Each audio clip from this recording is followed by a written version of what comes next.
So, what really is metal and what really is poser?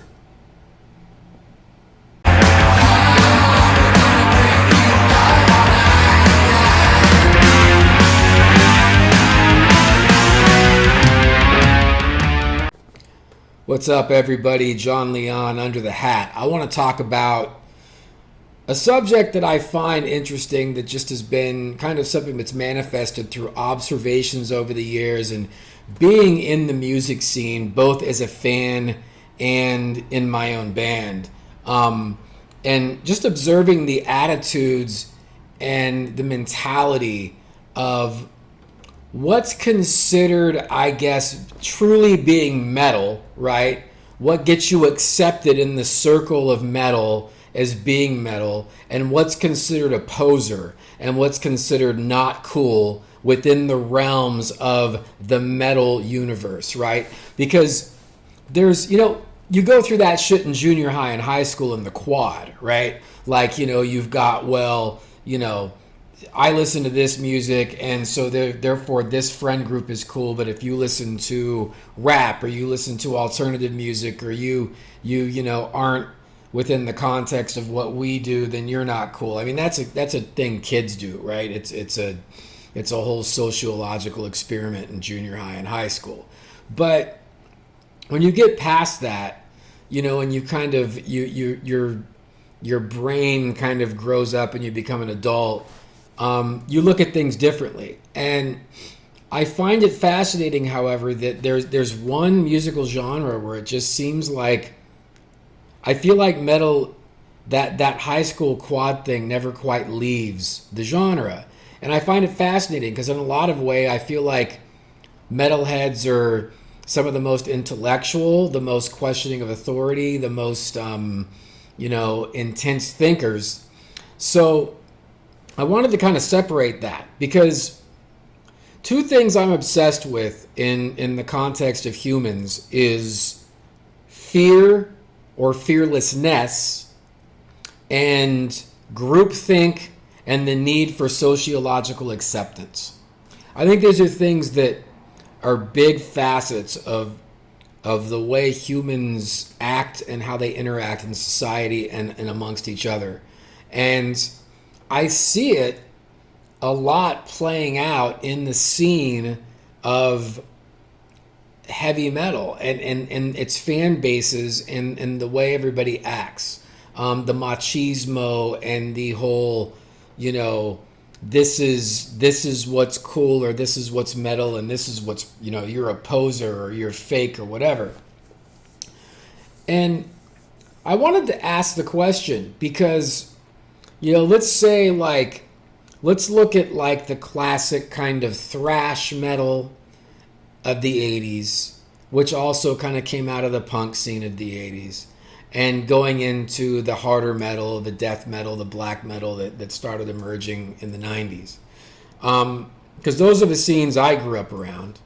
So I observed this stuff full hand. And so you'd have I remember Paul Bailoff of Exodus famously talking about how anyone who was into Motley Crue or what they considered a poser, like thrashers would kick their ass or they would go after them or whatever.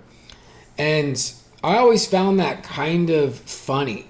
And I still do, even more now. I think it's hilarious to me because who's really the poser? You have to ask yourself this question. What does it take more balls to be? Because I always felt like in my mentality of the freedom of the mind, I went to religious schools all my life, and part of the reason I got into heavy metal was rebelling authority, which is a common theme, but also that sense of freeing the mind, of just being who I wanted to be and not caring what anyone thought. I thought that was the core essence of what it was supposed to all be about, not caring what anybody thinks and being fearless. Like that was my whole deal. But when you look at that, like, who's really the one that has more balls? Who really has the freedom to be who they want to be, and who ultimately is the poser? Because I'll give you an example. So I know a lot of guys that would be in like thrash bands or whatever as I was growing up. And it's like whenever they would go out together, they're so concerned with not wearing the proper attire. Like they've got to be in a metal vest and leather and you know, this and that.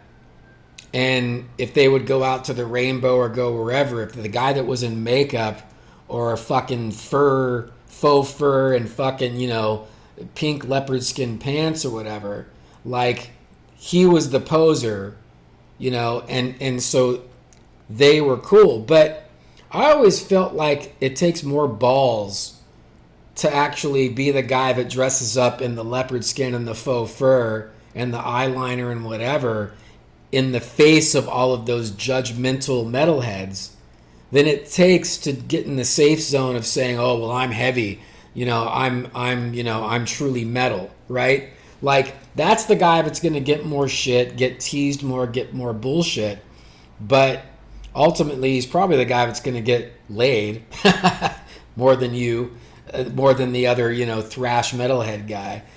So there's a little jealousy, animosity there. Maybe he's prettier, whatever. So, but I always find it fascinating, like who's really being a poser? If you're afraid what people are going to think, and you're conforming to a groupthink mentality, and that's kind of the way you're living your social life, aren't you actually more of a poser? Like, to me, that's what a poser is. Somebody that conforms to the mass group thought of whatever it is that they're being a part of. So, to me, I think it takes a lot more balls and it's a lot more metal in the sense of what I always thought it was, to be however you want, look however you want, listen however you want, not care what anyone thinks. It's fearlessness. Metal should be fearlessness. So, to me, I always respect the guy that shows up looking like a glam rocker in the face of a bunch of thrash metal heads at a show. They all give him shit and talk shit, but I always think, you know what? That guy's got more balls. And he doesn't give a fuck what anybody thinks. He's fearless. And that, to me, earns my respect much more. I get it from the sense of the performance aspect, and there's certain visualizations depending on the genre of music that go with it. And we're very visual creatures, right? So I get that part of it. But ultimately, I always find it fascinating. To me, metal should be fearlessness. It should be a complete and total willingness to be however you want to be in spite of anyone else and in the face of that. So I always think it's something philosophically worth chewing on a bit. What's really metal and what's really poser. And that's my rant on it.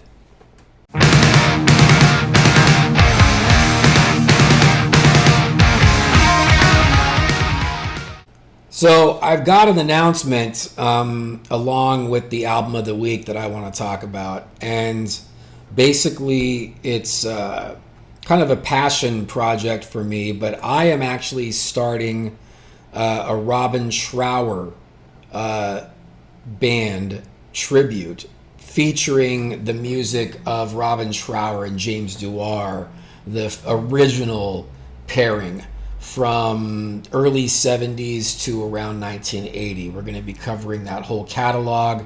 It's going to expand as it goes.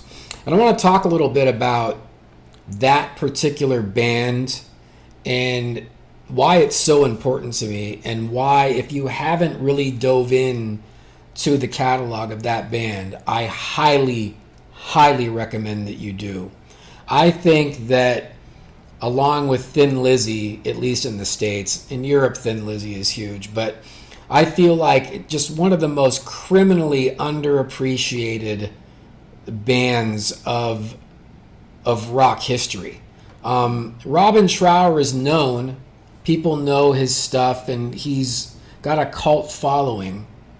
But the music that he made with a singer and bass player named James Dewar, a vocalist from Scotland and bass player, is just absolutely timeless. I think it's some of the best records in a row ever created by any rock group ever. I mean, I hold it in as high of regard as anything ever released in that era. And I highly recommend diving into their stuff. It's this great mix of rock and hard rock, but with soul and psychedelia is the best description I can give it. It's got this. James Dewar is a very soulful singer. He's one of my favorites of all time. And basically, this tribute band I'm starting, I am playing bass and singing. So I'm taking this very seriously because James, to me, is the most undervalued singer ever in rock history. And he doesn't do the big highs. You know, it's not Robert Plant land. It's a totally different place. And it's not really even Jim Morrison land. It's this really soulful, deep place that just complements the music in such a way that it's an alchemy. It's a very special alchemy. It's very unique, and I'm excited to unleash this to everybody. So in about 3 or 4 months, we will be playing the first show in Los Angeles. I will keep you guys posted. I will also reveal the name and a little more info as things go forward. So Robin Trower Tribute Band that I am fronting is coming. Amazing guitar player in the band. It's going to be special, and I'm excited for you guys to see it. So keep your eyes peeled on that.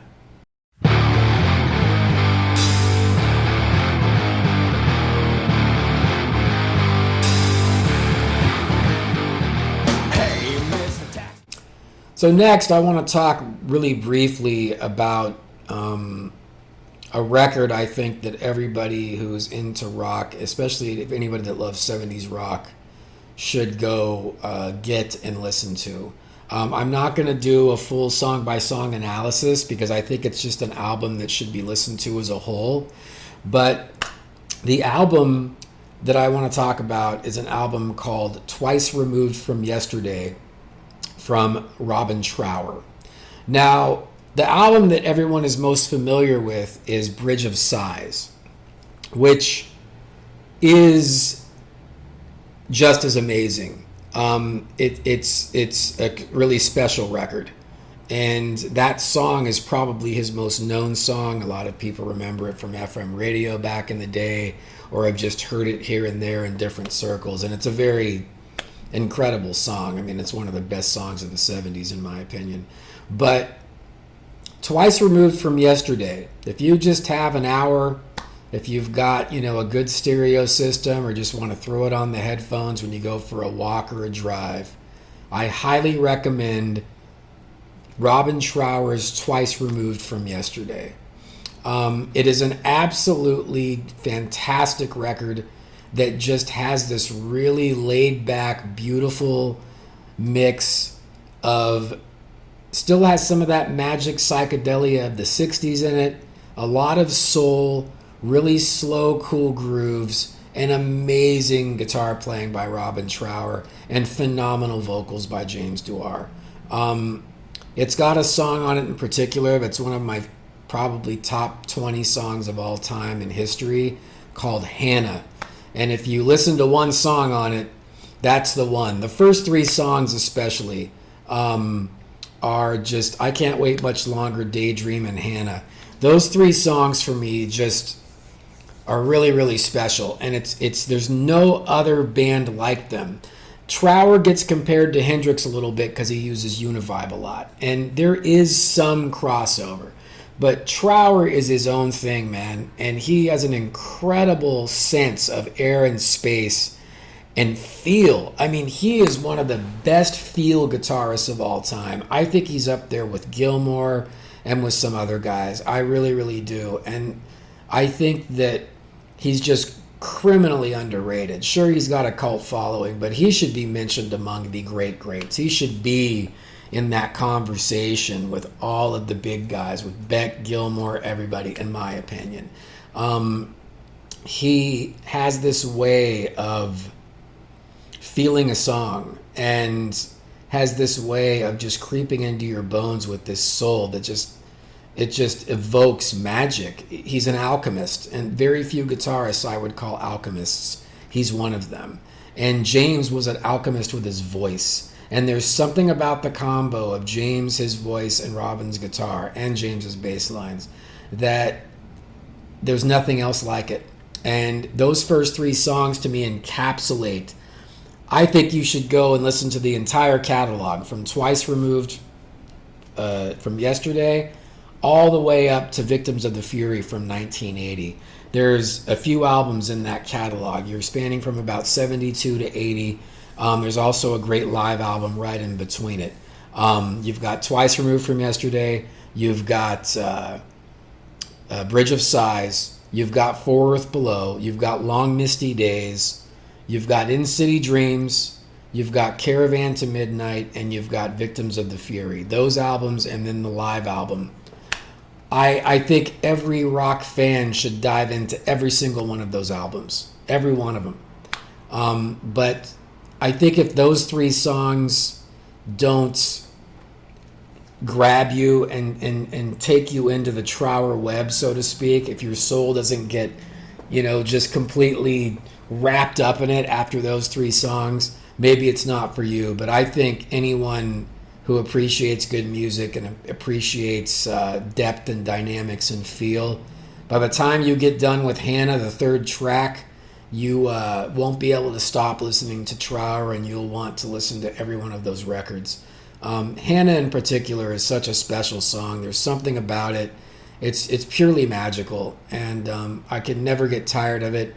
It's a song you want to play extremely loud, and it just takes you on a journey. And that's the best way I can describe it. Just go listen to it, man. Twice Removed from Yesterday, Robin Trower. Go check it out. That's my album recommendation of the week.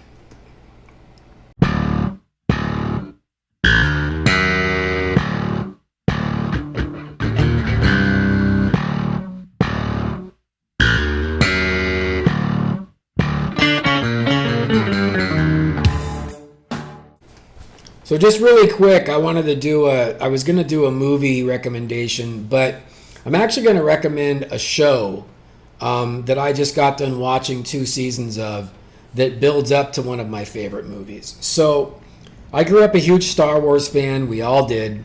I loved Star Wars and Empire Strikes Back and Return of the Jedi to parts of it when I was a kid. The first 2 movies to me are timeless. And, then, of course, there was all the prequels. And, I had mixed feelings on those. I thought they had their moments, but none of them really grabbed me that much.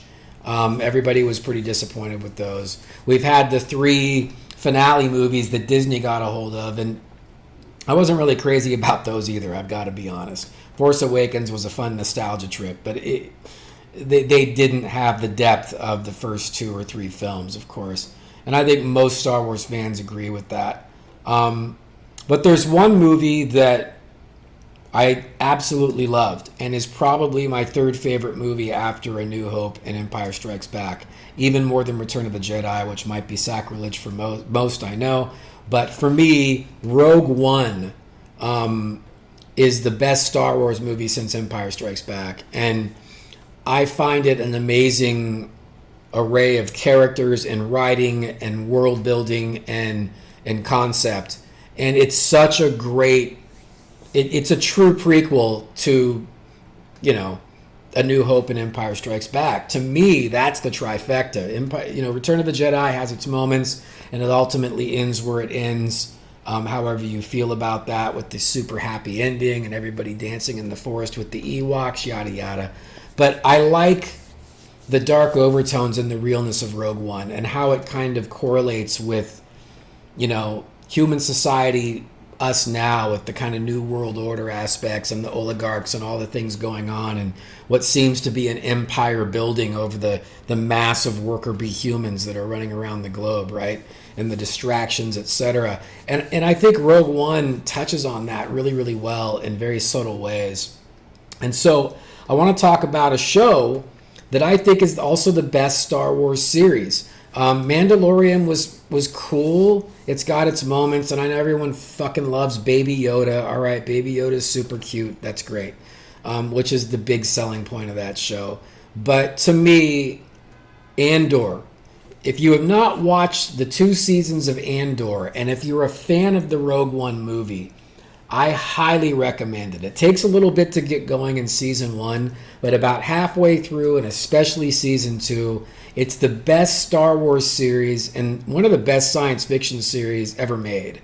Basically, Andor tells the story over 2 seasons of everything that builds up to Rogue One. And it's phenomenally done. They did a great job, and I think that if you're a fan of the Rogue One movie, you're going to really, really love the Andor series.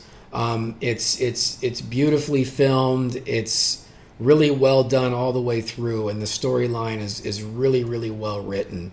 And it's not quite as incredible as Rogue One, the movie, but it is kind of its own movie in a way. It's almost like another prequel, which is great. So if you haven't watched it yet and you're a fan of Rogue One, I highly recommend it. I think it's one of the best things I've ever watched in a series. I mean, it's not quite as amazing as Breaking Bad, but it's in that next tier where some of the best series of all time. I would rate it in there. So if you get a chance, like I said, it takes a little while to get going, get through the first 3 or 4 episodes, but by about episode 5, when they do the heist, I won't say anything more than that. It really picks up steam, and the show is just absolutely fantastic. So go check it out. That's my recommendation.